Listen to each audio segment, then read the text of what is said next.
if I was king, my heart and soul would sing all the songs ever made and more.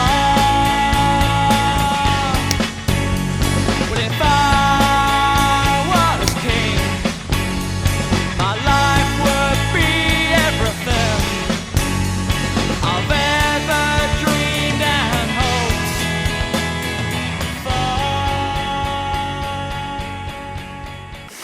Scene 1, exterior, Jamie's workplace, morning. Jamie, a man in his mid-20s, dressed smartly in a suit, is squeezing himself through the tight gaps between the parked cars, trying to find the quickest route towards the smart office block in a built-up suburban town. When his phone rings, Jamie seems reluctant to answer. Hello? We hear the voice of Jamie's ex-partner. Jamie, did you get my text? Lucy needs new school shoes. What, again? Yes. Do you want her to be the kid with skanky shoes? No, why would I want her to be anything like her mother? Money's just a bit tight at the moment. Not my problem. I've got to go. I've just got to work. Scene 2, interior, office, morning. There is a surprising quiet buzz around the office that colours the bare walls, a few plastic plants and cheap office furniture, as Sophie, a well-presented, young, fresh-faced lady dressed in smart office wear, and Steph, a posh ex-public schoolboy with slick hair and a smart tailored suit, are stood around the notice board whispering. Jamie enters the office. Morning, everyone. Sophie clutches Jamie's arm and guides him towards the notice board. Jamie, look at this. Jamie is a little confused. Look at what?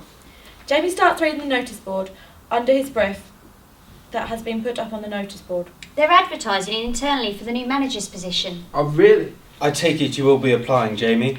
Big pay rise, bro. Yeah, definitely. Well, there is stiff competition as yours truly is also applying. Oh, really? Well, maybe I shouldn't bother then, as you're clearly the man for the job. Well, all I'm saying is... Steph has a look around the room to make sure no one is listening and moves in closer to Jamie and whispers. If I get the job, obviously I'll be looking for a wingman. You know, a co-pilot? Steph gives Jamie a wink, clicks his fingers and points at him. That could be you, bro. Jamie leans in and whispers. Do you mean like Maverick and Goose? Oh, you've got it, bro. Top Gun's my man. Top Gun. See, the thing is, I see myself more as the Maverick than I do a Goose. No, Jamie, we wouldn't actually call ourselves that. I'm just saying that we could sail this ship together. Shit, but didn't they fly jets in Top Gun? You know what, bro? Either go on board with me, or I'll throw you overboard and leave you for the sharks. Are you sure you're not talking about Pirates of the Caribbean? Look, bro, this job is mine, and I'm offering you a seat. We can ride together and die together. Bad boys for life. Have a think about it, yeah? Steph walks off, buttoning up his blazer. Jamie looks stunned as Sophie gives Jamie a playful nudge. Oh my god, you're such a wind-up. Well, you can't just spout out film quotes and expect the job to be his. I mean... Jamie does a bad Robert De Niro impression from Taxi Driver. Is he talking to me? Is he talking to me? I'm the only one here. That is a really crap James Bond. But, in all seriousness, I think you should go for the job, don't you? Well, yeah, especially now Steph's thrown down the gauntlet. I'm going to take him down Chinatown. Sophie looks a little puzzled. Oh. What film's that from? It's just something all the cool kids say. Oh. Well, I just think with all that extra money you might even be able to take me out. Victoria, a well-presented, intimidating Ice Queen manager dressed in a black skirt suit, enters the office. Good morning, Jamie. Good morning, Sophie. Jamie, I take it you've seen the manager's position is up for grabs. We'll be expecting you to apply. Yes, I will be. Good. Victoria marches off, then turns back to Jamie and Sophie. Jamie, can you come and see me in my office when you get a moment? Jamie gives a polite nod as Victoria heads to her office. God, I wonder what she wants. Well, whatever it is, I'd make a good impression. It looks like Steph has a head start of sucking up to her. We see Steph chasing Victoria. Looks like I might have to turn on the old charm. Scene 3, interior, Victoria's office, morning. Victoria is in her posh, arty office, sat at her desk, glaring at Jamie. Jamie? Victoria gets up from her desk and approaches Jamie as he nervously stood to attention like a soldier. Victoria starts to circle him. Jamie is keen to break the ice. You want to run something by me? So you're keen for this manager's position? Yes, very, very keen. Well, let's just say there are a few things that could guarantee you the job. Really? That's great. I'll do anything. That's the spirit. My husband's away for the weekend, so why don't you come round to mine at 7? Bring a bottle of red and look smart. And I'll wear something that's easy for you to take off. Be around mine at 7. Show a girl a good time. Instead of chasing that bony bitch Sophie, if I made myself clear. Yes. Good. Now haven't you got work to do?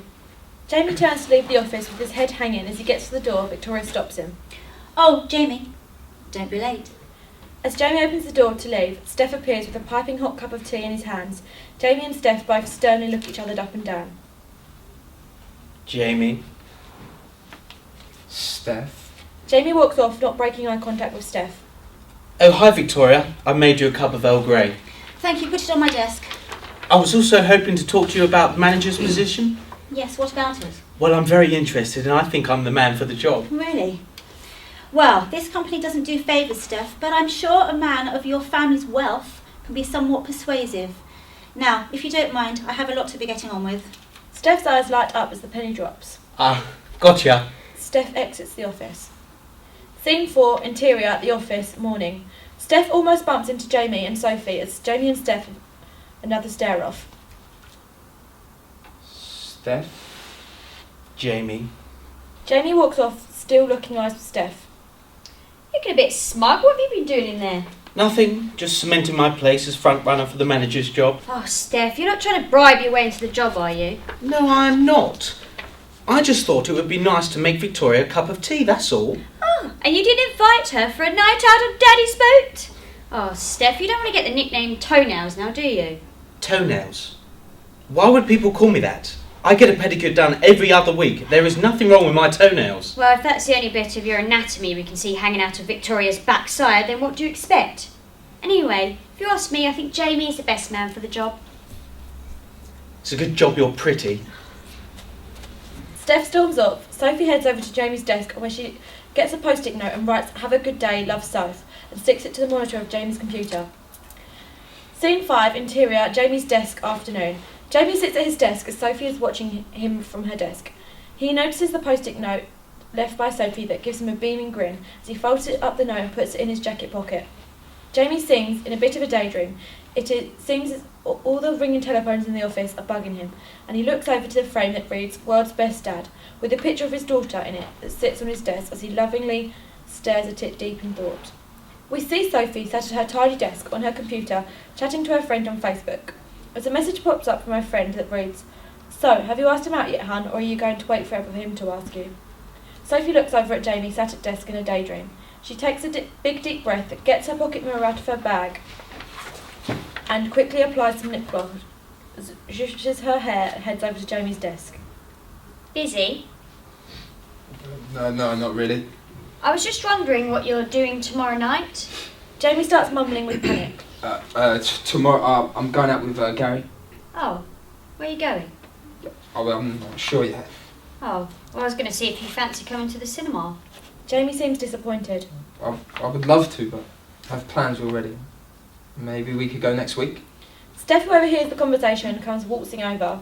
I'll go Go where? to the cinema with you. Sophie looks shocked. Thanks, Steph, but I'm sure one of the girls are free. Sophie scurries off. As soon as her back is turned, she lets out a massive sigh. Steph sits on the edge of Jamie's desk, almost mesmerised by Sophie walking away as he lets out a big sigh. Oh man, I bet she purrs like Daddy's Ferrari. We see Sophie plonk herself down at her desk and reply to her friend. Apparently he's busy. Well, on that note, Steph, I think I'm going to call it a day. Jamie starts to gather his things. Cool. See you in the AM, Maverick. Jamie walks off and is shaking his head. Scene 6, interior, hallway, evening. Gary, a loud and proud common builder, opens the front door of his attached modern house. Jamie! Scene 7, interior, kitchen, evening. Gary enters his smart, clean, all mod cons kitchen and heads to the fridge and gets out a cold beer. So, have you gone through that Sophie bird at work yet? Come on, that's none of your business. That's a no then. Do you want a chat up line to help speed up the process? Go on then. Just go up to her and say, "Babe, do you like dragons?" Why?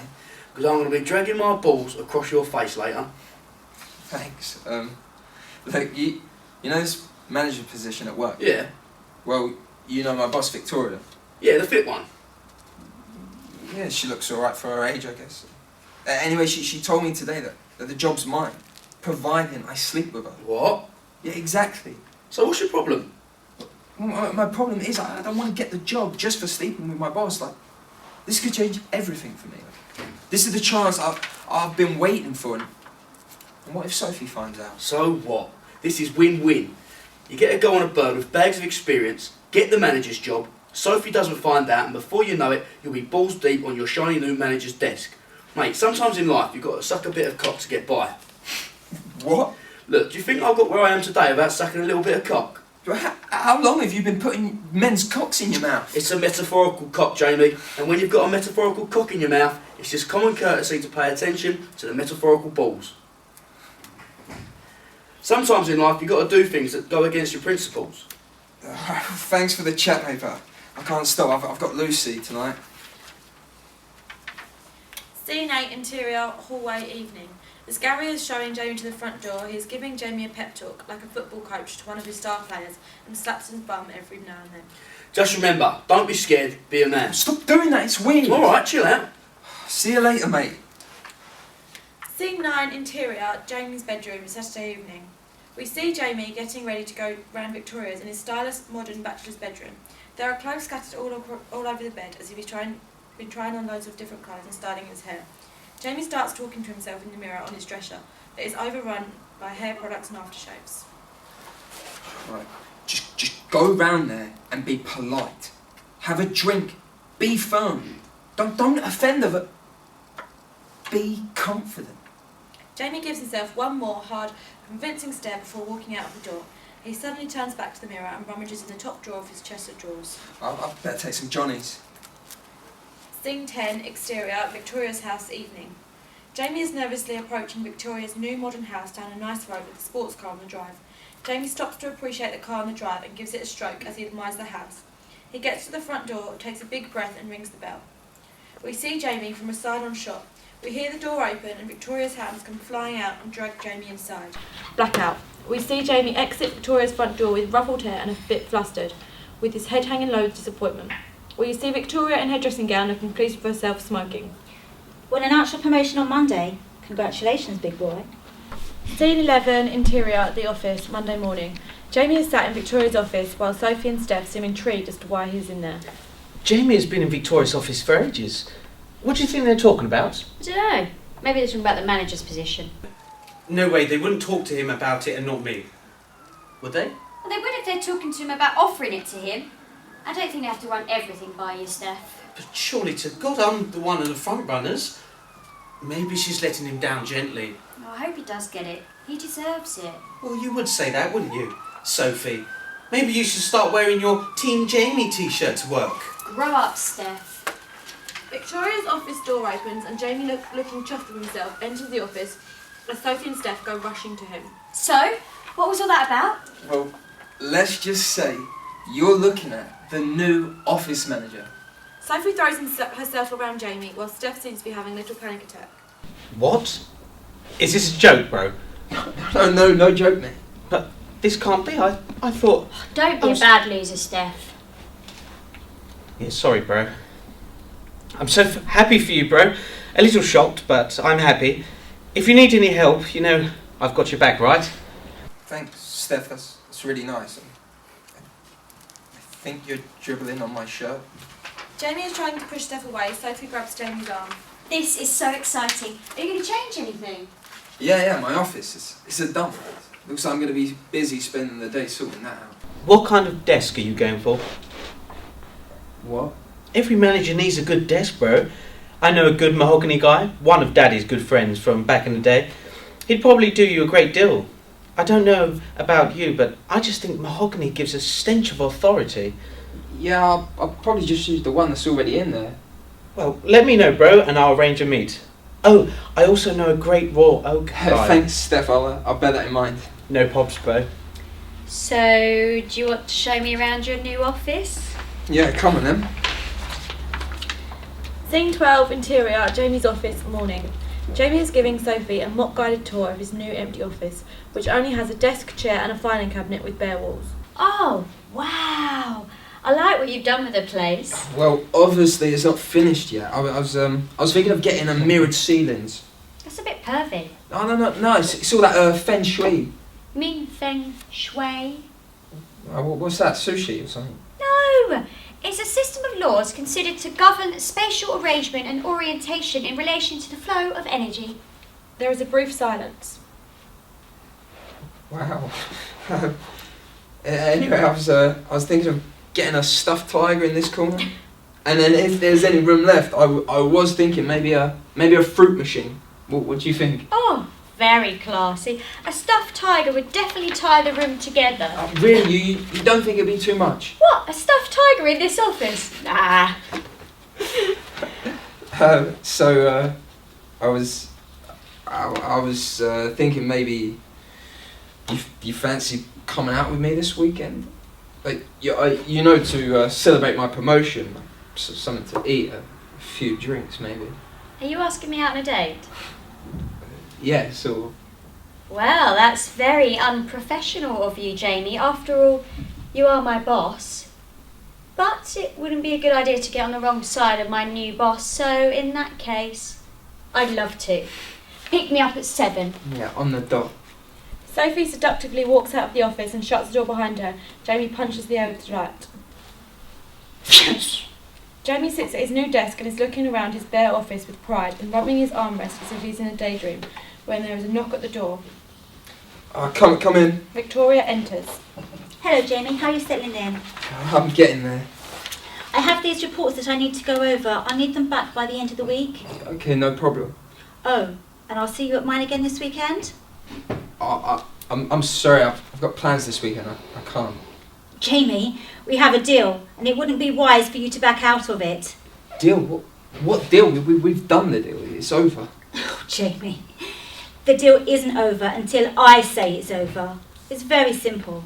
I could make your life very, very easy or very hard. The choice is yours. That's not what we agreed. So sue me. Victoria exits the office while Jamie is stood there looking baffled. Sophie enters the office. Are you alright? Do you want to go for lunch? Yeah, sure. Scene 13, interior, canteen, office, afternoon. Jamie and Sophie are sat down in the stylish, busy canteen. So, what did Victoria say when she gave you the manager's job? Jamie is acting a little nervous. She was just like, oh, you're the best man for the job and all that, really. Look at this. Steph, are you coming to sit with us, mate? Steph approaches the table where they are sat. His voice seems a bit broken and his eyes are a little puffy. Do you guys mind? Of course not, mate. Are you alright? Steph sits down next to Jamie, but it's a little too close for Jamie's liking as he budges up. Have you been crying? No. I've just had a bit of an emotional chat on the phone with Daddy, that's all. What about? Well, I might have told Daddy that I was kind of guaranteed the manager's position, and now I've had to tell him I didn't get it and he went potty. He thinks I'm useless and a stain on the family's name. Steph, you tit. What'd you tell him that for? I just wanted him to be proud of me. Well, I'm sure he is, Steph, but you can't go around telling porkies, can you? Look, guys, I'm going to have to get back. I'll talk to you later. It's not fair, Sophie. I want to hate him, but I think he's now my idol. Scene 14, interior, pub, evening. Jamie and Sophie are at the bar of the funky, cool wine bar. Everyone from the office has gathered for a few drinks to celebrate Jamie's promotion. Jamie is the centre of attention, stood at the bar with Sophie, while work colleagues come over to congratulate him. Well done, Jamie. Jamie smiles. Gary enters the pub in his dirty work clothes and bellows across the pub. Oi, oi! Oh, God. Congratulations. Sophie, look at you. Are you still single? Hi, Gary. Yes, I am. Thanks for asking. You mean you still ain't had the balls to ask you out yet? He has, actually. We're going out this weekend. Woo! Nice to see you made the effort, Gaz. What? I've been at fucking work, haven't I? Scene 15, interior, pub toilets, evening. Jamie and Gary are at the urinals in the pub's swanky toilets. Come on in, mate. Give me all the details about you nailing Victoria to get the job. I bet she's a right goer. No, it's a nightmare, mate. She told me she wants me back round this weekend for another go. You Jeremy fucker. And when I told her no, she got all funny and started telling me it's part of the deal and she's going to make my life hell. I thought the deal was just a quick in and out. There's your promotion. Thank you very much. Yeah, it was. But then she's trying to move the goalposts. I think I've just got to stand my ground, and I'm hoping the whole thing will blow over. Well, let's hope so, mate. Or you could always just give the old girl another test drive. Jamie and Gary exit the toilets, and after a few seconds of silence, we hear a toilet cubicle flush. The door unlocks, and out walks Steph. Jamie, Jamie, Jamie. Scene 16, interior pub, evening. Jamie and Sophie stood at the bar while Gary is ordering drinks. Yes, please, barman. Well, I've got to take my hat off to you, bro. Play on, player. I mean, don't hate the player, hate the game, right? What are you talking about? About you sleeping with Victoria to get the job. What? Where did you hear that? Everyone knows. Is this true? Wait, let me explain. There is really no need, Jamie. Nice one, Stephanie. What? Scene 17, exterior, outside the pub, evening. Sophie is storming off down the cobbled street as Jamie comes flying out of the pub after her. Sophie, wait, I can explain everything. You're a fucking asshole, Jamie. Are you honestly that stupid to think I wouldn't find out? Then to finally ask me out after all this time? Now everyone knows, I guess, that makes me the laughing stock of the office, doesn't it? I thought you were different, Jamie. I thought you cared. I do care. Oh, well, you've got a funny way of showing it. Goodbye, Jamie. I hope you're happy, and I hope it was all worth it. Scene 18, interior, office, morning. Monday morning, and we see Steph sat at his desk watching as Sophie is sat in Victoria's office talking. Jamie walks over to Steph's desk. Is she still in there? Yeah, bro. She's been in there a while now. Is she still not talking to you? No. I've sent her loads of texts and she's not replied to me. And it's all my fault for opening my big mouth. No, it's not your fault, mate. It's my fault. I was being a dick. I wonder what they're talking about. Victoria's probably kiss and telling. Oh, she looks like she's coming out. You alright, Sophie? Is everything alright? Fine, thanks. What was all that about, Sophie? I just handed in my notice. What? Are you kidding me? No, I found a new job. Today is my last day. Come on, Sophie. You can't be serious. I'm deadly serious, Jamie. Now, if you don't mind, I've got work to do. Have you really handed in your notice? Yeah, I'm afraid so. Is there any way I could talk you out of it? Not unless you're offering me better money and less hours than my new job. Scene 19, interior, Jamie's office, evening. Jamie is sat at his desk working away. There is a knock at his door. Come in. Jamie, there's been a change of plan. I need those reports by the end of the day. What? You only gave me them this morning. I don't think I have time. Well, you better make time. And it seems that you felt the need to let our little cat out of the bag. You'll find I'll be making your life very difficult from now on. And if you don't like it, you can always quit. Okay, fine. I beg your pardon? I quit. Yeah. You can shove this job right up your wrinkly arsehole. You old battle axe. I know what I want, and I'm not gonna get it being stuck in this shit job, sucking your metaphorical cock the rest of my life. Scene 20, interior, office, evening. Jamie runs out of his office after Sophie, leaving the office looking stunned as he fires back at Victoria. You can shove it. Jamie! Go and get her, Maverick! Scene 21, exterior, a busy road, evening. Sophie is walking down the road with a tear running down her face. She stops and turns when she hears Jamie. Sophie, wait. Jamie, what are you doing? Sophie, please just hear me out. I need to do more cardio at the gym. I do way too many weights, not enough cardio. I've been a massive knob. Jamie, what are you talking about? I've quit. You've quit? Yeah, the truth is, Sophie, I can't work here without you. I just want to be with you and make you happy. Oi, oi! What's this, a bloody peep show? Get a room, will ya? Come on, let's go. Scene 22, interior, Gary's work van, afternoon. Gary is watching them walk hand in hand down the road and is getting a bit welled up. Are you crying? No, I'm not fucking crying. You're crying, you fanny. Cause if you give a little love, then it all comes back to you. You're gonna be remembered for the things that you say and you do. Give a little love and it all comes back to you. You're gonna be remembered for the things that you say and you do. So you give a little love and it all comes back to you. You know you're gonna be remembered for the things that you say and you do. And so you give a little love and it all comes back to you. You know you're gonna be remembered